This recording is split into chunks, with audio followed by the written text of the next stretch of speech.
মইনুল, মইনুল। হ্যাঁ বন্ধু। বন্ধু এদিকে আয়, তোর সাথে একটু কথা আছে। আসছে, শুধু ফাও খার ধান্দা। আচ্ছা দাঁড়া, আসতেছি। রায়হান, তুই একটু দোকানে থাক, আমি আসতেছি। আচ্ছা আচ্ছা ঠিক আছে, বাইরে যাস আর যেখানে যাস তাড়াতাড়ি দোকানে আসিস। আমি কিন্তু একা দোকান সামলাতে পারবো না। রায়হান, একটু শোন তো ভাই, বলতেছি তোর কাছে কি কিছু টাকা হবে? টাকা? তোর কি মাথা খারাপ? আমার কাছে কোনো টাকা নেই ভাই। আর তুই দোকান থেকে এরকম বাইরে বাইরে ঘুরে বেড়াচ্ছিস, মহাজন আসলে কিন্তু বলে দেবো। আরে ভাই, খুবই ইমার্জেন্সি, এই জন্যই তোর কাছে চাইছি। তোর কাছে টাকা থাকলে দিবি, না দিলে না দিবি। এত বাড়তি কথা বলার কি আছে? আচ্ছা তুই দোকানে থাক, আমি আসতেছি। বন্ধু চল তাহলে।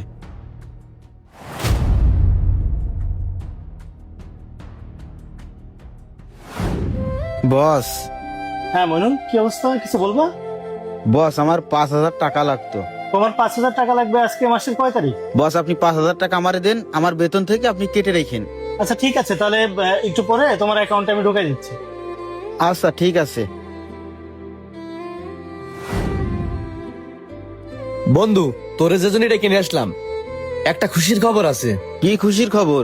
আমি ওই যে মাল্টি ন্যাশনাল কোম্পানিতে চাকরির জন্য অ্যাপ্লাই করছিলাম না, ওই চাকরিটা না আমার হয়ে গেছে।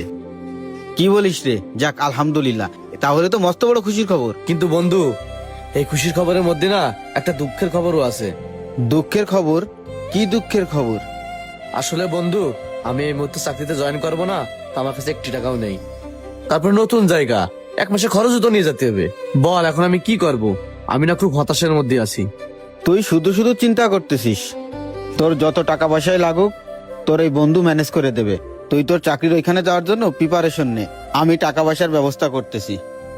আসলেই আমি জানতাম যে আমার এই বিপদ থেকে তুই উদ্ধার করবি, এতটুক ভরসা তোর প্রতি আমার ছিল। বন্ধু, তুই তো চাকরি পেয়ে গেছিস, এখন তো স্যার হয়ে গেছিস, আমারে ভুলে যাবি না তো? আরে বন্ধু, তোরে ভুলে যাব মানে? তোর জন্যই তো আজকে আমার এই অবস্থান। তোরে ভুলে গেলে কি হয়? আরে শোন, তোর না ভালো একটা ফোনের শখ, আমার চাকরির প্রথম মাসের বেতন পেয়ে তোর সুন্দর একটা ফোন কিনে দেবো। ভাই, হ্যাঁ বল। আমার তো কালকে ফর্ম ফিল আপের লাস্ট ডেট, 5,000 টাকা লাগবে। ভাই রে, আমার কাছে তো এই মুহূর্তে টাকা নেই। 5,000 টাকা তোরে কিভাবে দেবো? কিভাবে দিবা না দিবা এটা তো আমি জানি না। আমি যদি ফর্ম ফিল আপ না করতে পারি তাহলে পরীক্ষা দেবো কিভাবে? তুমি তো জানো ভাইয়া, আমি অনার্স শেষ করব, ভালো কিছু করব, এটা আমার স্বপ্ন। তুমি তো ইচ্ছা করলে তোমার বসের থেকে টাকা নিয়ে দিতে পারো। আরে ভাই, তোর স্বপ্ন আছে, তুই ভালো কিছু করবি, এটা তো আমি জানি, কিন্তু আমার কাছে তো টাকা নেই। তোর আমি টাকা দেবো কিভাবে? যদি পারিস অন্য কারোর কাছ থেকে নিয়ে তুই ফর্ম ফিল আপটা কর, মাস শেষে আমি দিয়ে দেবো।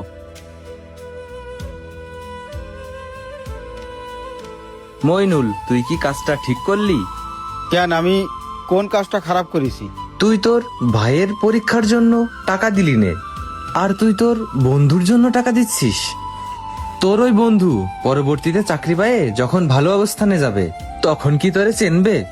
আরে চেনবে না কি হয়েছে? আব্বাস আমার খুব ভালো বন্ধু, ওর সম্পর্কে তোর কোনো ধারণা নেই। আর সত্যিকারের বন্ধু কখনো ভুলে যায় না। সবাইরে নিজের মতো ভাবার দরকার নেই ভাই।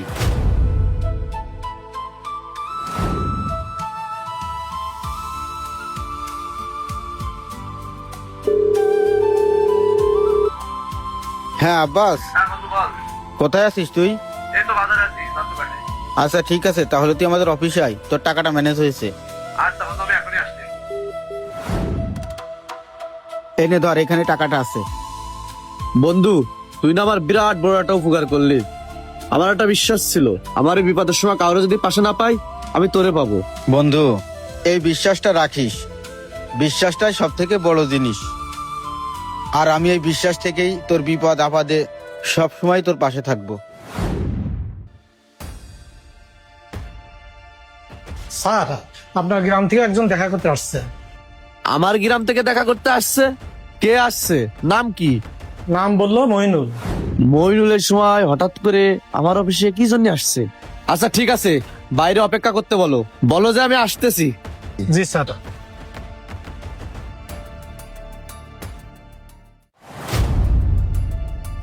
মইনুলের সময় আমার অফিসে কি কাজে আসছে?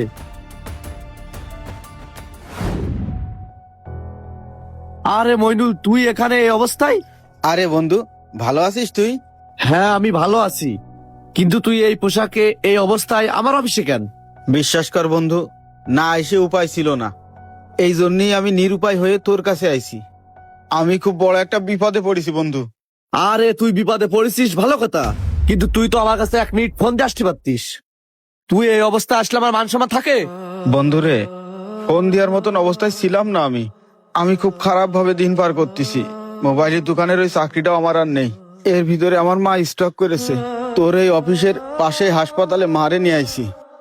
মা মেলা অসুস্থ, মা চিকিৎসা করার জন্য এখন মেলাগুলো টাকা লাগবে। তোর কাছে কিছু টাকা হবে? তুই আমারে কিছু টাকা দে। আরে টাকা চালিয়ে কি পাওয়া যায়? টাকা নিয়ে কি আমি বসে আছি? এখন মাসের মাঝামাঝি অবস্থায় এই মুহূর্তে কি আমার কাছে টাকা আছে? আর শোন, দ্বিতীয় দিন তুই আর এই পোশাকে আমার অফিসে আসবি না, কারণ আমার একটা স্ট্যাটাস আছে। আরে যা না ভাই, এক্ষুনি আমার বস চলে আসবে, আর এসে যদি দেখে তোর সাথে গল্প করতেছি তাহলে আমার চাকরি নিয়ে টানাটানি হয়ে যাবে। বুঝিস না তুই? যা ভাই যা।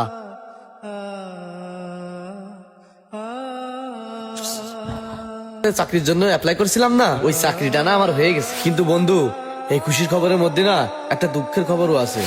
বন্ধু, তুই না আমার বিরাট বড় একটা উপকার করলি। আমার একটা বিশ্বাস ছিল, আমার এই বিপদের সময় কাউরে যদি পাশে না পাই, আমি তোরে পাবো। স্বার্থ ফুরিয়ে গেলে মানুষের আসল রূপ প্রকাশ পায়। তখন অতীতের অবদানগুলো অকৃতজ্ঞতার আড়ালে হারিয়ে যায়।